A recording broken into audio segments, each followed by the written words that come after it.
Welcome to exam Guruji भाई Arvind sir. Uttar Pradesh police assistant operator head operator के लिए डेली क्लास चलाया जा रहा है। दोस्तों ये है भौतिक के प्रकाश चैप्टर की, जो कि प्रकाश का थ्योरी चैप्टर कंप्लीट हो चुका है। अगर थ्योरी आप अभी तक नहीं देखें तो आप प्लेलिस्ट बना दी गई है साइंस की, आप जाकर पहले थ्योरी को देख लीजिएगा। और इसमें पूछे गए टॉप 50 प्रश्न हैं जो कि पूछे गए हैं प्रैक्टिस सेट के तौर पर। इसका आपको उत्तर देना है और आपको देखना है कि आपकी तैयारी कहाँ तक पहुँची। प्रकाश के अगर आप 50 के 50 प्रश्न हल कर ले रहे हैं तो समझ लीजिए दोस्त कि प्रकाश चैप्टर आपका कंप्लीट हो गया है। और अगर प्रकाश चैप्टर का आप थ्योरी पढ़ना चाहते हैं तो नीचे डिस्क्रिप्शन में लिंक है, आप जाकर थ्योरी को पूरा पढ़ लीजिए, फिर प्रैक्टिस सेट लगाइए दोस्त। और इसकी प्लेलिस्ट भी बना दी गई है। अगला चैप्टर फिर अगले दिन आने वाला है दोस्त। आपको मेहनत करना है, वर्दी तुम्हें खुद बुलाएगी मेरे भाई, बस जुनून अपने अंदर रखना है और एक एक पॉइंट को पढ़ते रहना है। तो चलिए एक एक प्रश्न को देख लेते हैं। पहला प्रश्न आपके सामने, इसका उत्तर आपको देना है। इसका उत्तर आपको देना है, किसी वस्तु का प्रतिबिंब मनुष्य की आंख में कहाँ बनता है?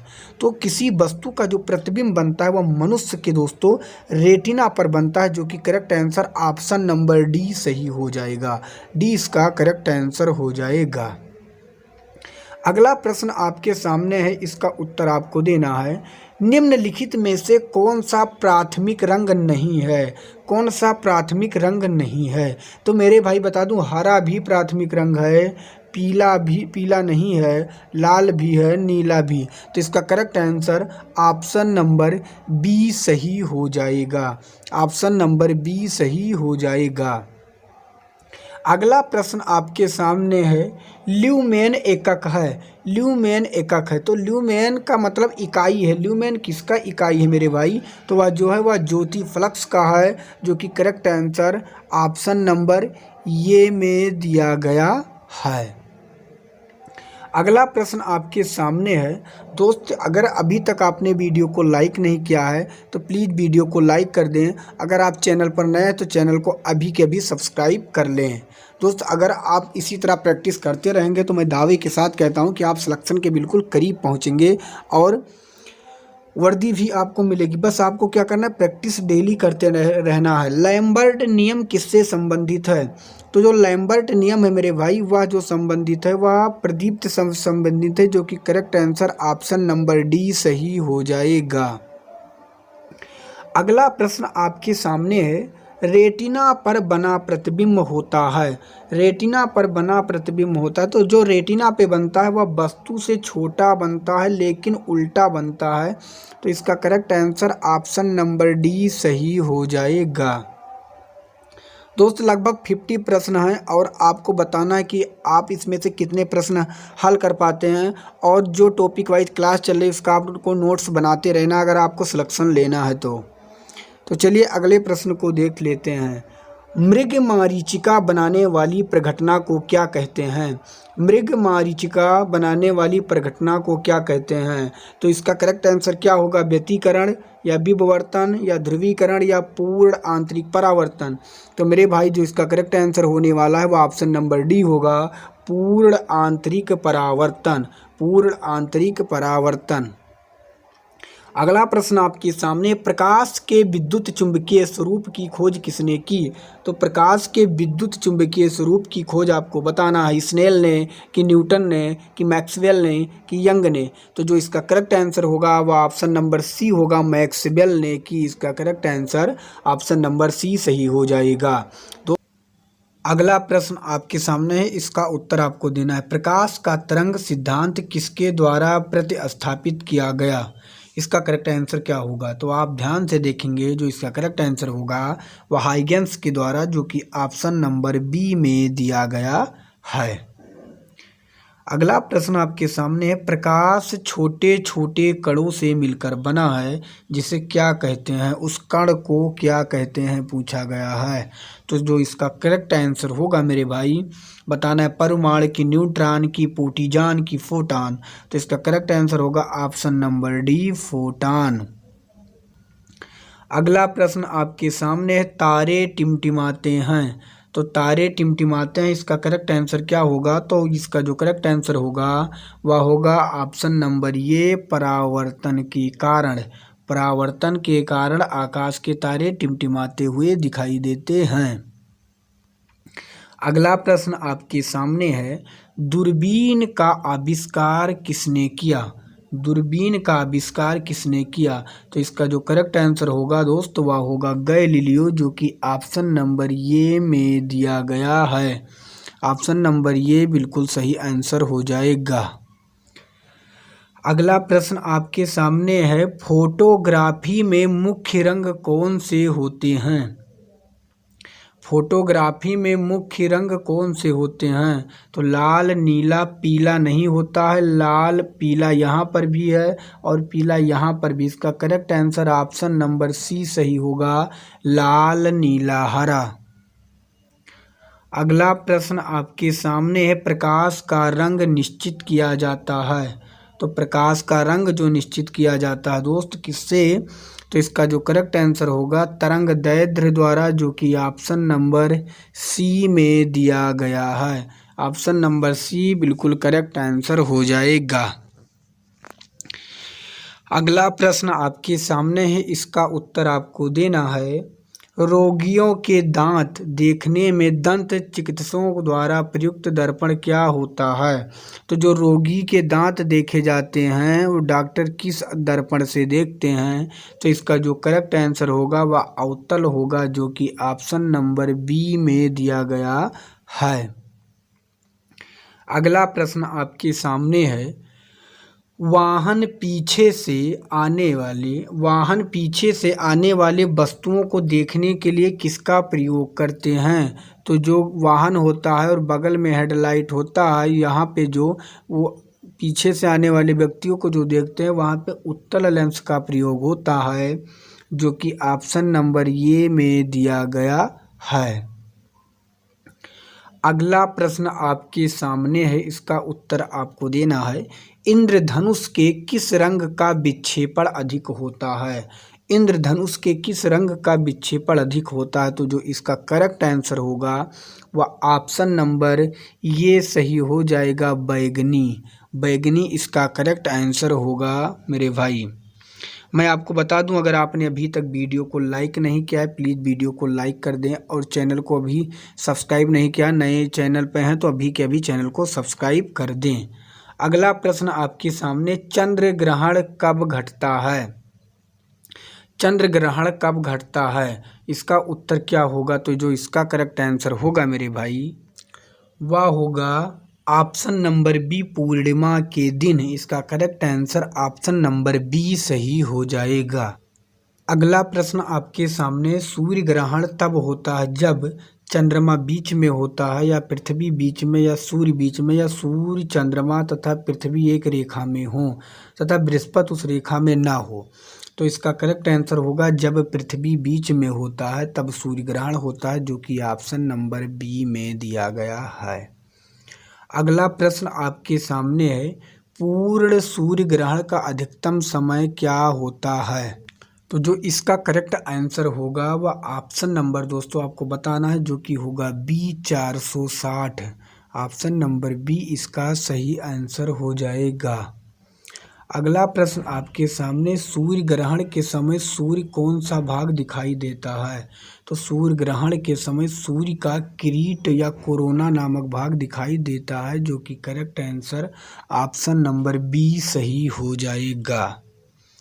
अगला प्रश्न आपके सामने है, इसका उत्तर आपको देना है, प्रकाश का वेग क्या है? तो प्रकाश की वेग की जो है वह 3 × 10⁸ मीटर सेकेंड है, जो कि ऑप्शन नंबर बी में दिया गया है। ऑप्शन नंबर बी इसका करेक्ट आंसर हो जाएगा। सूर्य की रोशनी को पृथ्वी तक पहुंचने में लगभग कितना समय लगता है? तो सूर्य की रोशनी को पृथ्वी तक पहुंचने में जो समय लगता है वह 8 मिनट का लगता है, जो कि या आपसे बात करें 480 सेकंड का समय लगता है, जो कि ऑप्शन नंबर ये में दिया गया है। चंद्रमा से पृथ्वी तक आने में प्रकाश को लगभग कितना समय लगता है? तो चंद्रमा से पृथ्वी तक आने में प्रकाश को 1 सेकंड लगता है, जो कि ऑप्शन नंबर सी में दिया गया है। अगला प्रश्न आपके सामने, प्रकाश का वेग अधिकतम किसमें होता है? प्रकाश का वेग अधिकतम किसमें होता है? तो जो इसका करेक्ट आंसर होगा वह ऑप्शन नंबर सी में सही हो जाएगा। निर्वात में इसका अधिकतम वेग होता है, जो कि correct answer option number C सही हो जाएगा। अगला प्रश्न आपके सामने है सॉरी मित्र, प्रकाश की गति किसके बीच से जाते हुए न्यूनतम होती है? किसके बीच से जाते हुए न्यूनतम होती है? तो इसका करेक्ट आंसर क्या होगा आपको बताना है। तो आप देखेंगे प्रकाश की गति जो होगी किसके बीच से जाते हुए न्यूनतम होती है मेरे भाई, तो वह होती है कांच, जो कि ऑप्शन नंबर ये में दिया गया है। ऑप्शन नंबर ये इसका करेक्ट आंसर हो जाएगा। अगला प्रश्न आपके सामने, जरा दृष्टि दोष के उपचार के लिए कौन सा प्रयुक्त होगा? तो जरा दृष्टि दोष के लिए अवतल लेंस की उत्तल दर्पण की वायु फोकल लेंस। तो इसका करेक्ट आंसर होगा दोस्त ऑप्शन नंबर डी, वायु फोकल लेंस का प्रयोग किया जाएगा। अगला प्रश्न आपके सामने, निकट दृष्टि दोष से पीड़ित व्यक्ति के चश्मे में कौन सा प्रयोग किया जाएगा? चश्मे में किस लेंस का प्रयोग किया जाएगा? तो निकट दृष्टि दोष के लिए दोस्त अवतल लेंस का प्रयोग किया जाता है, जो कि ऑप्शन नंबर बी में दिया गया है। अगला प्रश्न आपके सामने है, दूर दृष्टि मायोपिया वाला व्यक्ति देख सकता है। दूर दृष्टि वाला व्यक्ति तो क्या होगा दोस्त, नज़दीक स्थित वस्तु को वह स्पष्ट देख सकता है, कि दूर स्थित वस्तु को स्पष्ट रूप से, कि नज़दीक एवं दूर स्थित वस्तु को, कि ना नज़दीक और ना ही दूर। तो दूर दृष्टि दोष में दोस्त वह दूर की स्थित वस्तु को स्पष्ट देख सकता है, जो कि ऑप्शन नंबर बी में दिया गया है। इसका correct answer option number B सही हो जाएगा। अगला प्रश्न आपके सामने है, यदि कोई व्यक्ति दूर की वस्तु को स्पष्ट नहीं देख सकता और उसकी दृष्टि में कौन सा दोष होगा? अगर कोई व्यक्ति अगर दूर की वस्तु को स्पष्ट नहीं देख सकता है तो उसके अंदर जो दोष होगा वह निकट दृष्टि दोष होगा, जो कि ऑप्शन नंबर बी में दिया गया है। ऑप्शन नंबर बी में दिया गया है। निकट दृष्टि दोष होगा, यदि व्यक्ति कोई दूर की वस्तु स्पष्ट नहीं देख सकता है तो वहाँ पे दोस्त निकट दृष्टि दोष होगा। अगला प्रश्न आपके सामने है, इसका उत्तर आपको देना है। स्वस्थ नेत्र के लिए स्पष्ट दृष्टि की न्यूनतम दूरी कितनी होनी चाहिए? 50, 10, 15 या 25? तो जो इसका करेक्ट आंसर होगा वह ऑप्शन नंबर डी सही हो जाएगा, 25 सेंटीमीटर। अगला प्रश्न आपके सामने है, डायप्टर किसकी इकाई है? तो डायप्टर जो है मेरे भाई वह लेंस की क्षमता की, जो कि ऑप्शन नंबर ये में दिया गया है। पानी में हवा का बुलबुला वैसे ही काम करेगा जैसे पानी में हवा का बुलबुला वैसे ही काम करेगा जैसे उत्तल दर्पण उत्तल लेंस की अवतल दर्पण की अवतल लेंस। तो जो इसका करेक्ट आंसर होगा अवतल लेंस के जैसा काम करेगा, जो कि ऑप्शन नंबर डी में दिया गया है। अगला प्रश्न आपके सामने, प्रकाश का रंग निर्धारित होता है। तो जो प्रकाश का रंग निर्धारित होता है वह तरंग दैर्घ्य से होता है, जो कि correct answer option number B में दिया गया है। अगला प्रश्न आपके सामने, यातायात सिग्नलों में लाल प्रकाश प्रयुक्त किया जाता है क्योंकि खून का रंग लाल होता है। गलत है। प्राणी जीव जंतु लाल रंग पहचान सकते हैं। गलत। लाल रंग का सबसे कम परिक्षेपित होता है, यही करेक्ट है। और लाल खतरे का प्रतीक है, ये भी गलत है, जो कि correct answer option number C में दिया गया है। यातायात सिग्नलों में लाल प्रकाश प्रयुक्त किया जाता है, इसका करेक्ट आंसर हो गया दोस्तों लाल रंग सबसे कम प्रक्षेपित होता है। चंद्र सतह पर एक प्रेक्षक को दिन के समय आकाश का रंग कैसा दिखाई देगा? तो आकाश का रंग जो वहाँ दिखाई देगा वह काला दिखाई देगा, जो कि correct answer option number D में दिया गया है। अगला प्रश्न आपके सामने है, पानी से भरे किसी बर्तन में पड़ा हुआ